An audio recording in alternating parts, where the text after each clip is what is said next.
Michelle, I am so excited for this. Thank you so much for participating in our podcast series. So this is Dawn Abamandi, and welcome to the International Franchise Association Women's Franchise Committee podcast, Her Success, the stories of female franchise leaders. I already said I'm Dawn Abamandi. I'm with SMB Franchise Advisors. And today I am absolutely thrilled to be speaking with Michelle Rowan from Franchise Business Review. Thank you.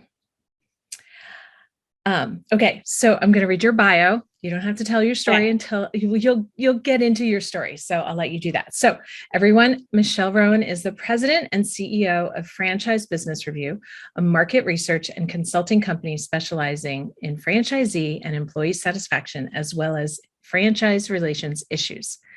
She is active in the International Franchise Association. That's an understatement. Former chair of the IFA's Women's Franchise Committee, currently serves on the Supplier Forum. She is a certified franchise executive, and she also has participated in Thrive's 30 Under 30 mentorship program for the last 2 years and sits on the board of the Yum Center for Global Franchise Excellence at the University of Louisville. She has facilitated CEO performance groups and executive networking groups within the franchise industry, regularly speaks at industry events, and most recently was named one of Entrepreneur's most influential women in franchising. She lives in Maine with her husband and daughter, where she and her husband also own Woodland Farms Brewery, very exciting, a tasting room and brewery. In addition to alcoholic craft beer, they released the first non-alcoholic craft beer from Maine. Whew, that's a lot. That's a lot. Thank you. I get told that a lot, but yeah. We're busy. Yeah. We're busy people. Definitely. I can imagine. So we'll start off with an easy question. Okay. You are a member of the Women's Franchise Network in New England? So I will say yes, but that's got an asterisk next to it because we've tried. I know Kim Woods from franchise.com. She does a great job. She's part of the New England Franchise Association, which is our FBN up here in this area. But New England is so small, but it's really spread out. So it's hard to get everyone together. And so she's tried to do the WFN in years past, and it's just kind of fizzled out. And so NIFA is more active. And this year, after the more WFN virtual events are happening, we've decided to try and revive it. So Courtney Stillings from Franchise Business Review and Mary and her sister, Melissa Pang, are all trying to get us all back together. And we've had one meeting and it was great. And there's, I think, interest in it. So hopefully we'll see that coming back online here pretty quick. Okay, awesome. And just for place and time and date, we're early June. In 2022. And we just came back from New York, where I had the opportunity to see you in person since IFA. So, I think we met maybe at least on the phone, maybe in 2006, way back. I was with Franchisor. So prior to that, like, how long have you been in franchising? How did you get into franchising? Michelle, what's your story? Yeah. So you met me pretty early on because I started with Eric in fall of 2005. I was his first full-time employee and came on to do sales for him. So this is Franchise Business Review is my only experience on my resume in franchising. And it was a really good fit. And I always kind of chuckle because he spent a lot of time interviewing me to make sure he got that hire right. And I'm hoping he doesn't regret his decision. But it was just when I met him, I was in a really very stable job. I was part of a larger, it's called a CLEC. So it was a competitor of Verizon. They were very popular in the late 90s and early 2000s. And so I was managing an inside sales team and just didn't want to be on the road as much. I wanted to be back in Portsmouth, New Hampshire. So very happy at my job and just kind of poked around on the internet to see what was there. And met Eric or saw his post through our college alumni network. So we had not met, we did not go to school at the same time, but he had posted the position. And it's funny, I had him pull up the post recently just to kind of look and see, like, why did I answer that ad or answer that job description at the time? So that was pretty funny. But my father was going through the process of buying a franchise at the same time that I saw this post. And I'm a huge business fan. That was the part that I loved about working at the phone company was I got to work with lots of different small to medium-sized businesses and kind of figure out what their needs were for internet and phone solutions. And so I thought this was a great transition because I could still work with lots of different businesses rather than working on one business, essentially. So that's really what appealed to me. And when I met Eric, I just I liked what his mission was, which was to just make it easier to share information with a person looking to buy a franchise. And to help franchisors get information that would help them make sure that they were great franchisors or what they could do to be better support systems for their existing franchise owners. So everything just lined up really right. And so I took the leap and went to be employee number one here at FBR. Oof. Okay. Wow. I didn't know all of that story. So, and I had no idea, I will tell you as a person on the other end of the line, I had no idea that the company had just started. The brand I was with was maybe 15 or 16 years old at the time. So yeah, you presented yourself as if you'd been around for years and years. I will tell you that. Well, that just was remembering back. Yeah. Well, my first day of work, I had never even been in the office. I met Eric at the airport and we flew down to Franchise Update, their leadership and development conference. Oh my goodness. And so the first night back then, Fishman used to do that huge dinner at the sushi place. So the first dinner we sat together and chatted. And then the second night was at Maggiano's. And Eric's like, hey, if we split up, we'll meet more people. And I was like, if you're good with me on day 2, representing your brand, then I'm good on day 2, representing your brand. And I grabbed a glass of wine and I ran in the bathroom and I threw it back and I went to the table and I got my first client that night. So it all worked out really well, but I'm glad you said that. I appreciate that. I learned pretty fast. Awesome. Wow. Okay. So let's flash forward to today. So earlier this year, you just completed your leadership role on the Women's Franchise Committee.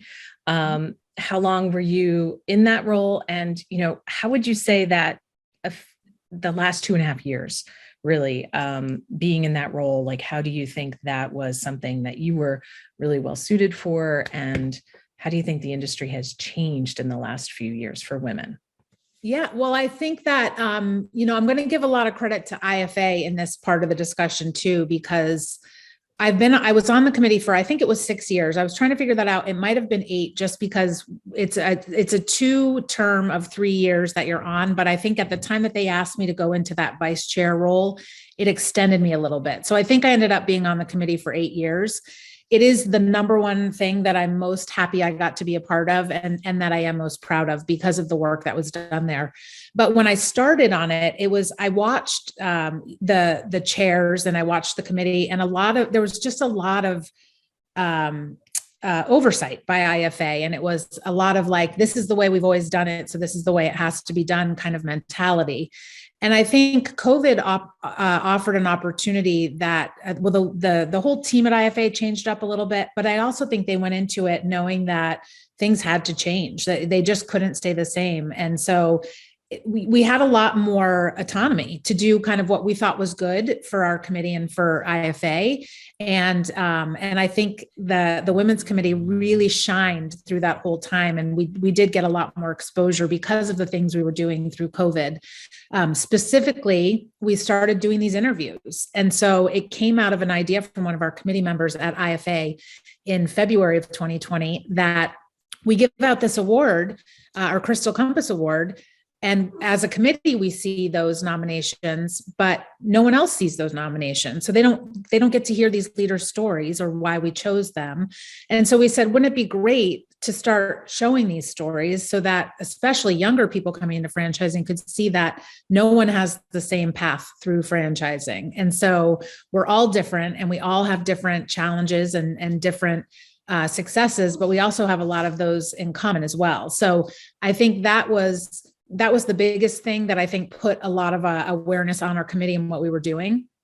The second thing that I think we did really well is our WFN, the Women's Franchise Networks that you mentioned. They started doing the virtual roundtables, so well attended, so much sharing there that they really, I think, got recognition for just bringing people together and bringing people together that weren't showing up for every different in-person event or everything online. Like the amount of people that said, I met new people, like it was so great that way, was awesome. And then the third thing that we did was the clubhouse. So Patty Rother was the first one that brought it to me and said, these are really great conversations are happening on Clubhouse.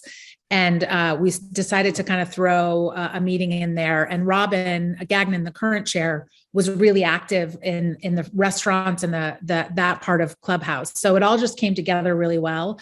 I still think that they're the best kept secret in franchising. The level of speakers, the level of conversation.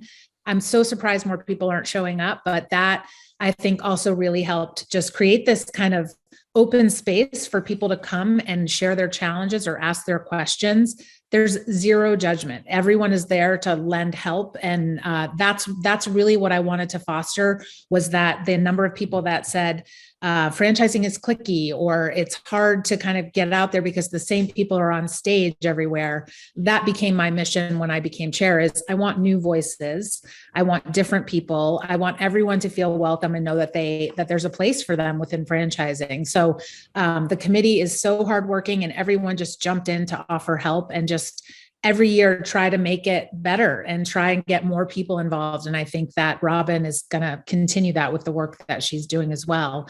And we'll just keep seeing more and more interest in the committee and the things that we're doing. Awesome. Yeah, I remember. So one, yes, I love Clubhouse. I think they're great, and they are amazingly not as big as they could be. And they're really easy to drop into, and that conversations are very casual, and they just bring up topics that weren't pre-planned. And I think sometimes those are the best ones. You learn a lot when people don't have a script, like I do too today. But at IFA this year, at the welcome reception for the new members, someone came up to me and he says, oh my gosh, I'm supposed to be over at this other place, and I want to be over here with all of you, like the Women's Franchise Committee, like you're making things happen here with the IFA. So I think there has been a visible change. And I agree that, connecting with people whom I had never met at IFA through webinars, through drop-ins, through the FBNs, and even being able to do virtual WFNs with my chapter in Philadelphia, people who didn't have the flexibility to attend in person attended virtually. So we sometimes had more people show up virtually than we did in person in the past. Yeah. So awesome. It's so great because you can get so much out of it and not have to take a whole day out of your schedule to do it. So I love that about it. And we should also say, although men can't join the committee, they can join the Clubhouse conversation. We want them involved, and we love that. But I always get that too, is that, well, I'm a man, but no, we want everybody to come and join the conversation. For sure. Right. Absolutely. Okay. So, so other than the Women's Franchise Committee, what would you say is one of your biggest accomplishments in the last, 17 years in franchising? Yeah. So not in franchising, but it is being a mom to Hannah. I think that changes your perspective on the way that you lead. So I think that my greatest accomplishment, I feel like, is how I lead as a person for my team, or just for women in general, in that I am proud that even if people have worked for FBR and have left, or I've left other organizations, that there's still a great reputation of being a part of that organization. So I think that's really important, is thinking about how you treat people and that what they go on to tell the next person. That's something I've always kept in mind, and something that's important to me is people. So it is being a mom, it is supporting my husband in the brewery, and it is leading my team at FBR. Because it's not easy. It's definitely the hardest part of, I think, jobs. I would much rather just have a checklist that I could check things off. But I wouldn't say I always get the people part right, but I definitely always have the best intentions, and I'm trying to do it right the first time. I think that's a fair statement. As long as we're trying to continue to improve, that is absolutely fair. So you've had a lot of success. What were some challenges that you overcame in your career? Yeah. So whenever I talk about this, I feel like I feel like I've been very fortunate in the hand that I've been dealt, in that I've always had leaders, I feel like, that have supported me in what I'm doing. But when I was younger, I worked in a hotel, and I love hospitality. I worked in restaurants. I worked in a hotel on the sales side. And I've been in the position where I've been undervalued. I've been in the position, being a woman in the room with all men is a hard role to be in, and to feel heard and to feel respected. So I've experienced that in meetings, but I'm 6 feet tall. I'm a fast talker, and I'm very confident in the way that I speak. So I feel like that has helped me through that. So I don't feel like I've had the challenges that a lot of women have had in those rooms, but I have felt it. And I feel like what I've always kind of tried, my mantra is that when I bump into misogyny, when I bump into things that I know aren't right, I try to internalize that it's really about them. It's not about me. And so I think if I can go into that and just hope that their intentions are not to when you're being poked at, when something is being said just to kind of put you in your place so that they feel better. I tend to be sassy, and I'll sometimes retort with something that might not be so appropriate, but I think I definitely have a humor about it that I can maybe check them and make them understand, like, hey, the way you just said that to me came across as pretty tough, and maybe you want to backpedal and reframe that. So I think that that's helped me, but I think I've seen it enough that I can recognize it, but I also don't let it sit on me for very long. So I do feel like I haven't faced a ton of challenges in that way. So I feel lucky in that. But of course, the day-to-day of running a business, tons of challenges. I don't think they're gender specific. COVID certainly created the most challenges that you could never plan for. Trying to do a budget, the year of COVID and every year since has been such an interesting experience because you just don't know what the future holds. And I think we now all accept that, you know that, but I think that there's a confidence that goes into running a business for 15 years that you feel like you can plan the next year. And I don't know that that's the case anymore for any business owner, really. Right. And you went through the recession of 2008, 2009, 2010. Yeah. So you have that experience, right? And there are some emerging brands and younger people who have come up into the industry in the last, 10 to even 12 years who didn't experience that. So it is very different. And I think the difference was then I was a salesperson and now I'm in charge of the P&L. So it's a little, bit different. But I also think that there's so many more better franchise systems, so many more talented leadership teams leading franchise brands than there were in 2008 or 2009. Mm-hmm. So that's been a big change in our space. Excellent. Okay. If you can think back to, just something that was a click, something that changed your future, that really just made you feel confident or empowered, that might inspire other people listening to this podcast, what would that be?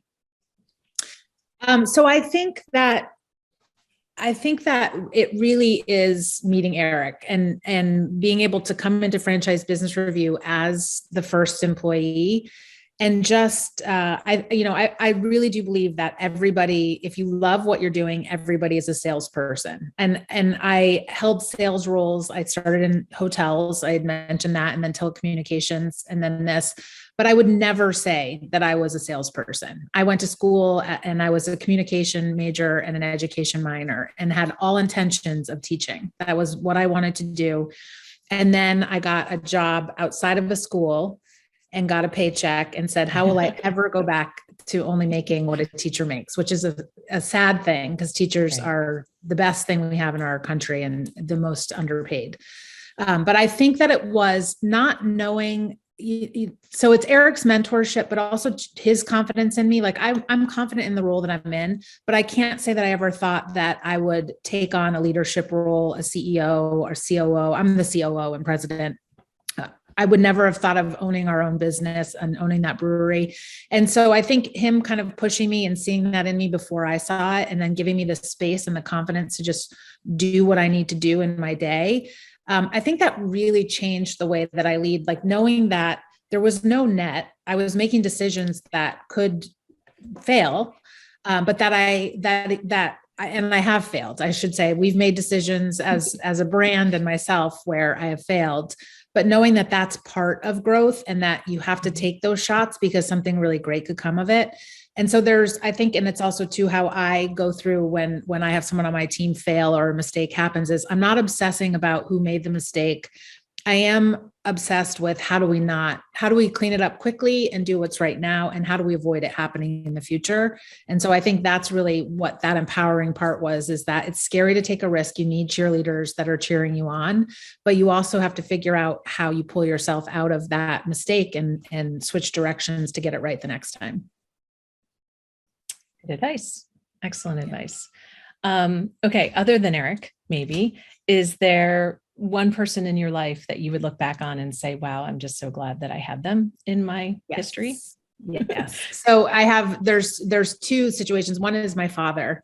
My father was extremely hardworking, very, very smart, had a really strong work ethic. And so I think that was instilled in me, just seeing him and the way that he always brought his best self to work. And then a very established career. He was an engineer in school, had a very established job, and then took a risk and went and did some startup stuff and then bought a franchise. And I think that especially of a person his age or that generation, it was much harder. I think they were all about stability and the pension or, whatever that you stayed somewhere, you were loyal forever. To shift and take that kind of step out into a small business and then a franchise, which is also small business. I think that helped me not stay where I was comfortable in that role with Choice One, because I could have stayed there forever and just kept growing. But I knew what I was learning through that is that I didn't want to work for a big company. And I knew that I didn't want to be on the road every day. So those experiences were helping me kind of hone in like, oh, I liked it when it started out as that small company and then we got bought. And I didn't like being in the big hotel and I liked doing lots of different things every day. So I think if I hadn't seen that, I probably wouldn't have taken the shot to do something like that. And then the other side is when I was at the small phone company, we got bought out by a larger company. I had two really strong female leaders in that organization, one over sales and one over operations, which really was rare in the late 1990s. And it was great to see that, like, hey, yeah, they can be in this role. And that was in technology. So that was really great. And it kind of, I could envision myself growing within that company too. So I think that helped me kind of just keep raising my hand to take stuff on and start managing the team when I had the chance. Perfect. Okay. Thinking about your team at Franchise Business Review, it's not just you and Eric now. How do you inspire them to do their best work? And how do you think that carries over maybe into the IFA and the Women's Franchise Committee and just other mentorship that you're involved in? Because you're involved in so many things. Yeah. I think we've done a really great job, especially the past year, the hires we've made at FBR. Most people know Emily George and Courtney Stillings, who wasn't in the franchise space before she came in, has certainly come in and made a lot of friends. I think that what I look for in people is authenticity. And I think that that's what I strive the most in myself as the way I present myself, in that it's all about providing value to other people and thinking about how do I support my clients, my team in what they need to do, or how can I provide thought leadership that other people can learn from. So I think that is part of that education and that teaching moment. I think that everybody at FBR kind of comes from that point, is that we just want to do what's right for our customers. And we're so lucky because we work with clients that are really trying to understand where do they have opportunities to get better, or how can they be transparent and share that information with others to kind of bring them in. So I really am proud of that for our brand and for the way that I lead.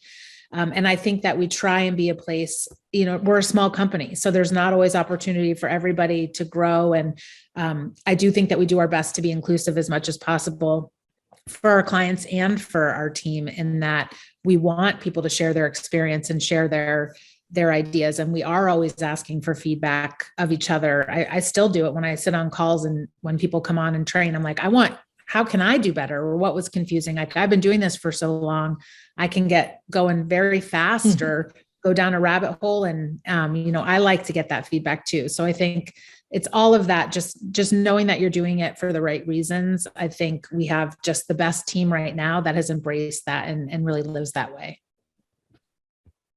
Sounds good. What would you say is one of your proudest moments? I think, I think that what I'm most proud of is that I've had the opportunity to really push on different voices being put on stage at IFA, at smaller events. I always bring up this story about Cassidy and how I met her. Well, I met her a long time ago, but she was really vocal and had a post on LinkedIn that was basically calling IFA out like, hey, it's all old white men. Everywhere I go, everything I see, everything I read.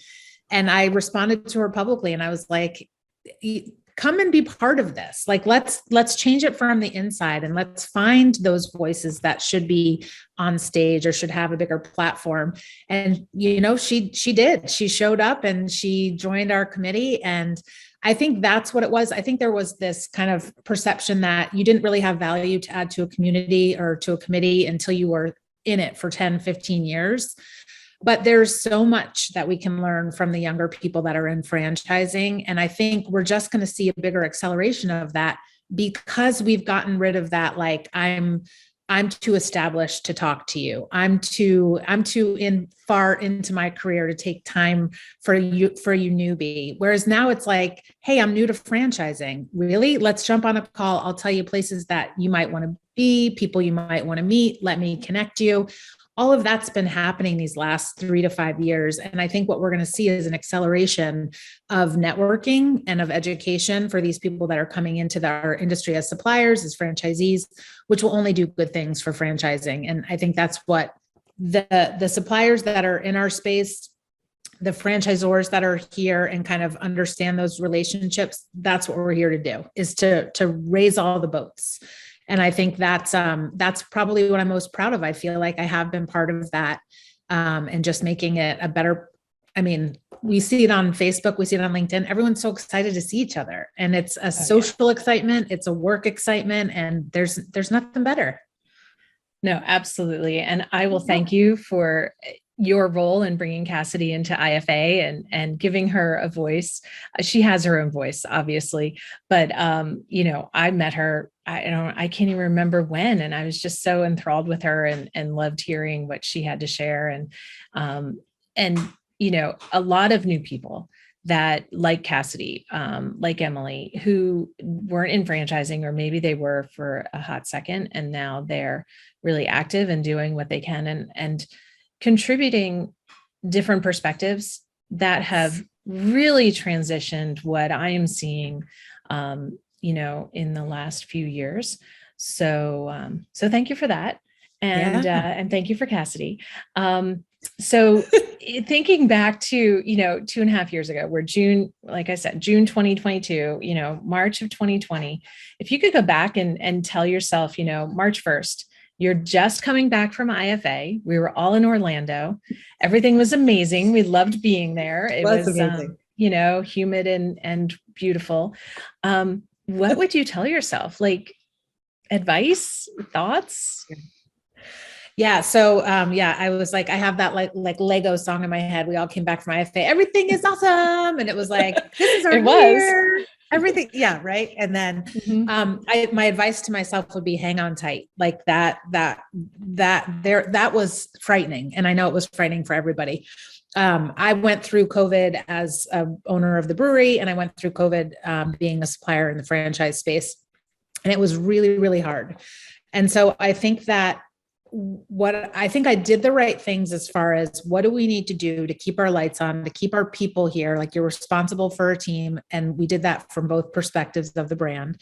One of the things I was really proud about is that we put together groups for our clients to start networking. And I know by the middle of COVID / end of COVID, everyone's part of peer groups now. And I think that was a great outcome from there. But I think my advice would be just to stay busy and to stay in that mind frame of what can I do to help others through this? Because it only benefits yourself if you're in it to just support everybody else. And so I think that part was right. But what I would say is, and I think a lot of people are saying that now, is find the little things that you can be thankful for. Find those minutes, because as crazy as it was, especially if you're a parent and you were trying to juggle all of that, I also got to be with my daughter during a pretty transitional time for her, 11, 12, 13. And I was much more involved than I probably would have been without COVID. So I wish that I could have said, find those little things that you can appreciate about this very strange time. Because of course we knew that we would miss some of it coming out of it. And we do. I think that now trying to get back into it and travel and work and be a mom is tough. But I think I wish I could have just had a few more deep breaths and been like, oh, at least I'm here with my family. At least we're safe, we're healthy. And of course I was there in that moment, but it just was so stressful. It was really, really so stressful in the beginning. Yeah, I think it is hard as somebody who is driven, who is an executive, who is a leader and a parent, to take a step back and see that. When you and I first met, I had stepped away from a really big company and I had 3 children. My youngest was just 1 year old. And that was my reason for leaving, was taking a step back. I had been through some things and just decided I needed to take a moment. But I think that's a good reminder because, flash forward, 18 more years almost, and not quite, but, that is a good reminder, I think, at any time, that life is short and hopefully it's really long, but things pass by really quickly. So I appreciate that advice. We need to be easier on ourselves. We're so kind to our friends. I mean, we're part of a little group text chain and we cheerlead everybody else, but we let that negative talk get in about where I should be or what I should be spending my time on. And if we could just be a little bit kinder to our internal thoughts, I think we would all enjoy it more. Yeah, exactly. So talking about your daughter, so I got to meet her at the IFA. Or IFE. That was so exciting. And hopefully she had a fun time and wasn't too, I don't know, maybe she was excited, maybe she was bored by it. But yeah. So if she decided to get into franchising, whether owning her own business or becoming a supplier, what would your advice to her be?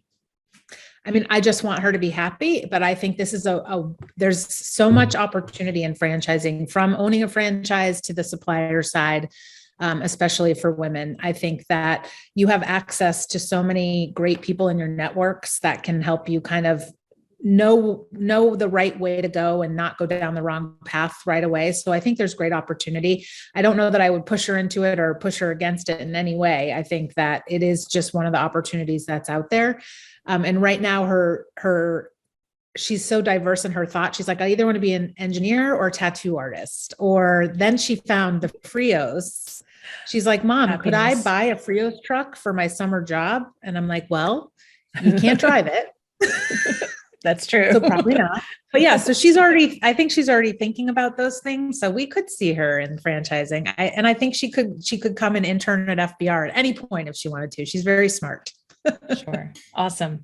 Yeah, no, absolutely. Having your own business and encouraging your kids to work in it is always good. And yes. Your answer is a little bit different than I've heard. Some people, they're a lawyer, they're a doctor, or they're an engineer, and they're like, no, don't go into that. So I've definitely heard the no answer to that. So I am encouraged by that answer. So you talked a little bit about the brewery. And you open that on your own, you and your husband. And I know it's really his brewery, but you are married and it is your business together. And, yes. And you do that. I know when my husband became a franchisee, I was also a franchisee. I mean, you own that business together and you make everything happen as you do when you're a small business owner. So now you've owned it for 4 years, 5 years? 5 years. 5 years.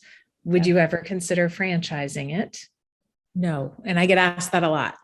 Okay. So here's the thing, there are breweries that franchise, but it is so much work. And I think that, I would not want to add another thing to our plates. Mhm. Yeah, that is Yeah. also a very fair answer because I work with emerging brands and founders are pulled in. You're running a full business. Well, and Yeah. you have a full other business, and then you start yet another by becoming a franchisor. And so, and I think that's what a lot of founders don't understand. It is a whole nother business. a whole nother business. So, yeah, it is. It is not, Every it day is is not different. easy to run something and then franchise it as well. Yeah, it's a lot of work. Okay. But you do believe in starting franchises, just not the brewery, Yeah. not yours. Yeah. Of course. Yeah. So, and I get this a lot. So people will ask me, because if I'm at the brewery, they'll ask me what my day job is, and I'll tell them. And I just met last week, I met a pizza company that has, I think, 4 or 5 locations. And they're like, we're thinking about franchising, what's your recommendation? I always give them my book recommendations. And I said, you need to open your business in multiple markets that are not the same and run them. And if you're successful in things that are different, then you should start thinking about franchising. But if you have one location, you got to prove it in another place or space before you assume that other people can run it your way. So that's always my advice. But yes, I'm all for people franchising their businesses. Yep. Perfect. Okay. If you could have an influential person join you behind the bar, because I saw over the holiday weekend, you were behind the bar as a guest bartender and spend the evening with you serving customers, who would you invite to join you? I love this question. So I have 2 and they have to come at the same time because it's the group dynamic I love. So I am a huge Justin Timberlake fan. And he owns a tequila company. So I think he's the perfect person to come and pick his brain because he does so much more than just music. I love that aspect. And I mean, he's also very dreamy. So he would be the first guest bartender. And the second would be Brené Brown, because who wouldn't want an opportunity to hang out with her? And she's sober, and we have mocktails and we have the NA beer. So I think it would be really fun to have her come in and kind of do some stuff up for people too. And I would actually let her come and live with me because I feel like I could just talk with her for days. Right. Yeah. I've listened to her on podcasts in the last few years. And before that, not listening in. So yeah, she's definitely inspirational. So that would be a fun evening. I would travel to Maine if you have. I was going to say, would you come? Would you come? I would definitely come. Brené Brown party? Yeah, for sure. I would come if I knew that you were going to be guest bartending. I would plan ahead and drive up there. I'll tell you when. Yeah. We're in Maine. Let me know. This time of year is beautiful. Perfect. Yes. Summer in Maine is beautiful. Okay. Michelle, this is, I don't know, we've been on the phone for maybe 45 minutes, but I want to thank you so much for your insights and for sharing really from the heart, I think, and authentic. What else would you like to share with our listeners before we wrap up today? Yeah, I would just say I'm so glad I've been doing the interviewing for so long. I was glad to be asked. It's so much fun to talk franchising, all things franchising and people. And so thank you so much for having me. And seriously, anyone in franchising that comes through Kittery, Maine, you have to come and see us at the brewery. That is an open invitation, and I think people will take you up on it. So thank you for offering that invitation. And I just want to wrap up for our listeners. If they would like to get involved with the Women's Franchise Network chapters, there is a list of the local chapters. There are more opening every month with new initiatives and new people who have joined the Women's Franchise Committee with Megan and Patty. So if you go onto the IFA, so under forums and committees, under the WFN committee, it's franchise.org, and then about-us, Women in Franchising. And you can access that chapter list by clicking on the link. Hopefully people will do that. And I am definitely looking forward to seeing you again soon. And I am thrilled that you said yes when I asked to interview you. So thank you. Thanks for asking. And yes, everyone get involved with the Women in Franchising group. It's the best. Perfect. Thanks again.